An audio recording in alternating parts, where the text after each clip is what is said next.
this video, I want to talk about Module 6. Module 6 is all about how you prepare and present your analysis. You might be wondering, why is there an entire module on communicating risk? And that's because it's very, very important. And this is one area where many people fail. They'll do the analysis and they'll have great analysis, great recommendations, but they don't effectively communicate it to leadership.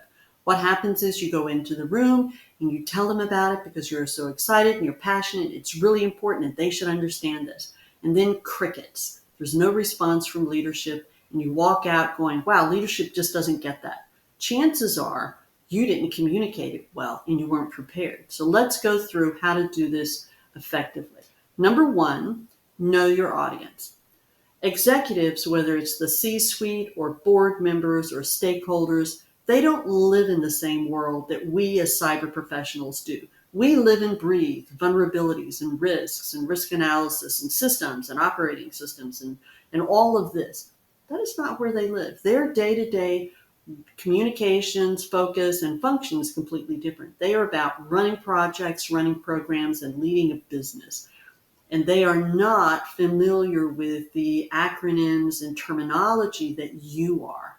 So you can't use that terminology and you can't be down in the weeds in the detail when you're talking to executives. Instead, understand your audience, speak in the terms and with the same goals and objectives that your audience has. That's how you resonate with an audience.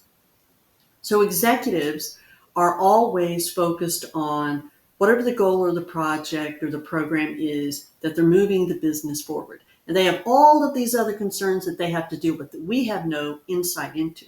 So whenever we go to communicate with executives, we want to make sure that whatever we're talking about aligns with one of those business goals or objectives. If it doesn't align with one of those, then you need to think really long and hard about why you're having this conversation, because they're not going to care, okay?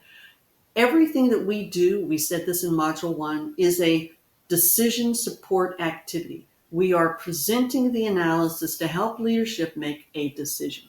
And the way that we do this is by aligning with one of the priorities of the business. The reason we're bringing this is because there has been something identified that can have an impact on that goal or objective. And that is what we are trying to inform leadership about. And that is how you phrase the analysis. The what, the why, all of that needs to be aligned with whatever the business goal or objective or priority is. When you communicate about the analysis, it is not your job to go tell them all this great work that you did in the time. They don't care about that. What they care about is, what's the takeaway? What is the potential impact that this issue you're bringing in front of leadership, how can it potentially impact their goals? That's what they care about. And so that needs to be very upfront in your list of slides of what you're talking about, right? You also want to keep things very simple. I think in the course we have 5 minutes for the presentation. 5 minutes is a long time. In reality, you might have 2 minutes, 2 slides in order to get that message across. Because if leadership is interested, then they will ask for more information. And then you will have a follow-on conversation in that moment. And that is where you need to be very prepared to answer the questions that they have in that moment. Don't overgive information. Answer the questions. Let them lead the conversation, making sure that you've shared with them those things that are most critical. And this can be very hard. This is not necessarily an easy task. And this is why I've given it a module complete just to this one subject, so that you have time to think through how to effectively do this. The next bullet here is keep it simple. There is a practice for those of us who are project managers and so forth who do a lot of presentations. There is a practice of keeping it simple, taking the slide and purposefully removing everything that doesn't drive to the main point. Don't keep it cluttered. Declutter the slides. Of course, you're going to keep your branding and any sensitivity labels on the slide that are necessary, but do you really need the splash of color across the back and the pretty flowers on the side? Probably not. Unless an organization has a particular theme and they like that sort of design, keep it simple and focused on the point.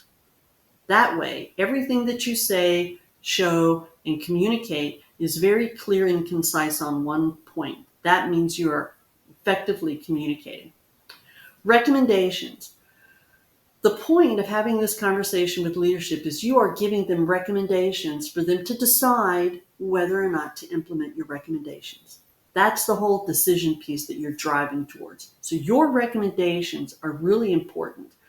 And I suggest keeping a very short list of recommendations at a high level. Now, there might be more detail and down underneath that, and that could be in a follow-on conversation. But if you walk in and say, hey, boss, we got a lot of problems, and you don't submit, and you don't have a recommendation, this isn't going to go over well, right?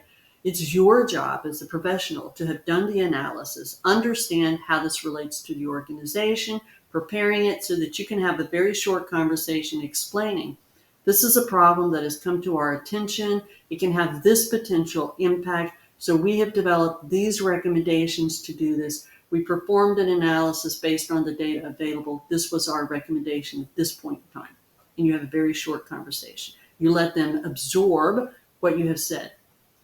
One of the reasons that I use public data is because that helps tell the story of why you're bringing this issue up to leadership. And that's actually the last point on the slides.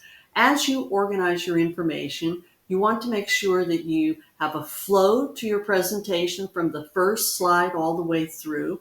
Use charts to help explain and show clearly in a visible way what you are describing. Be able to defend your analysis. Once you have presented the first 2 minutes of conversation, and leadership is now thinking about this, then they may have questions. Then be prepared to answer any questions. That is defending your analysis. Well, they would say, well, why is this an issue now? Oh, public data indicates that over the last 6 months, this issue has become increasingly important and impactful within our industry. Others in our industry, companies, ABC, whatever, are feeling this impact, and we wanted to bring it to your attention so that we can be proactive in resolving the issue or whatever. Or they may ask you, well, how did you come up with these figures? This is why I teach quantification is a very collaborative effort. And so that in the course of doing your analysis, you have spoken with all of the other players involved, all of the other people who have data that have gone into this. You've talked to the finance people, you've talked to operations, you've talked to the application developers, you've talked to you've done all this conversation, and everyone concurs with your analysis. They concur with the level of risk. They concur with the potential impact. That is what you communicate. You never go in and say, well, this is my opinion. No, I didn't talk to anybody else. That just is not how you do things at this level. You have to have the team involved and in agreement, because leadership, if you bring a problem, leadership is thinking, oh, I know these guys are involved. Did you collaborate with them? Did you talk to them already? Right? They're trying to make sure that you've covered all the bases and that they have full knowledge of the context of what you're delivering to them. And do they need to go get any more information before they make a decision? Are you really giving them everything they need to make that decision?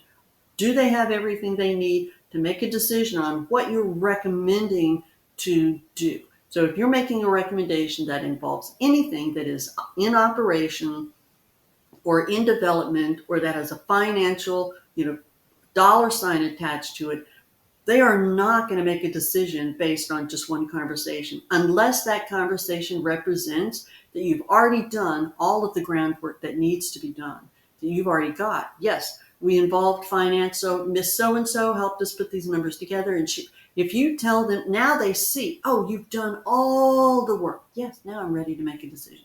That is part of your job, and that is why I say we do this in a collaborative way.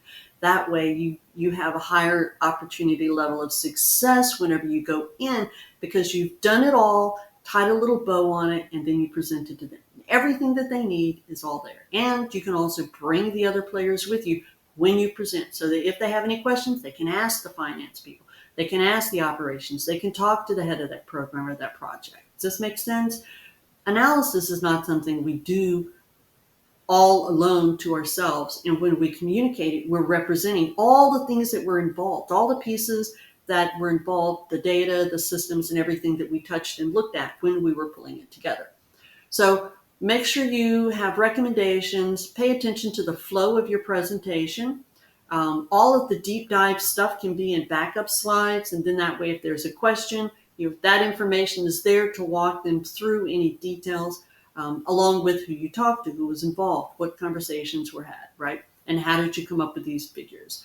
And then that's defending your analysis. And remember that all of this needs to tell a story. The story may be our industry is being impacted. And so we're giving you, we've done this work and we're making recommendations to help us avoid that impact. The story could be, we have a program that's progressing nicely. And oh, by the way, here's something that could help ensure its success.